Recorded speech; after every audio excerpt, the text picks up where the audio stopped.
High 6 March সকাল সকাল ঘুম থেকে উঠে খেয়ে নিলাম ফার্স্টে থাইরয়েডের ওষুধ, তারপর একটু তরকারি দিয়ে মুড়ি, আর তারপর চা। দুপুরে লাঞ্চে খেয়েছিলাম ভাত, আর তার সাথে একটু মাছের কাটা চচ্চড়ি।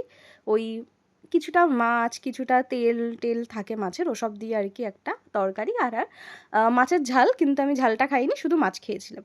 এবার আমি সেদিনকে অফিস যাইনি, কারণ আমার শরীরটা খুব খারাপ লাগছিল, তাই আমি উঠেছিলামও ঘুম থেকে অনেকটা দেরিতে। সন্ধেবেলায় বেরিয়েছিলাম, একটাই পড়ানো ছিল, তো পাশেই ছিল, তাই চলে গেলাম পড়াতে। সেখানে গিয়ে খেয়েছিলাম দুটো মিষ্টি, আর এই যে আমি পড়াচ্ছি। তো ওখান থেকে পড়ানো হয়ে যাওয়ার পর চলে এলাম বাড়ি। আর বাড়ি এসে আমি একটু করে নিলাম গান প্র্যাকটিস। ভাইয়ের সিনথেসাইজারটা পাড়াই ছিল, ওই জন্য আমি ভাবলাম যে সিনথেসাইজারেই করে নিই, আর হারমোনিয়ামটা বার করবো না। তো সিনথেসাইজারেই করে নিলাম প্র্যাকটিস একটু। তারপর বেরিয়েছিলাম স্কুটি চালাতে। তো স্কুটি নিয়ে বেরিয়েছি, আর এই যে আমার বোন ভিডিও করছো, একদম স্কুটির সামনে চলে এসেছিল। যাই হোক, তারপর বাড়ি এসে রাতে খেয়ে নিলাম রুটি তরকারি আর মিষ্টি। চলো টাটা, লাভ ইউ।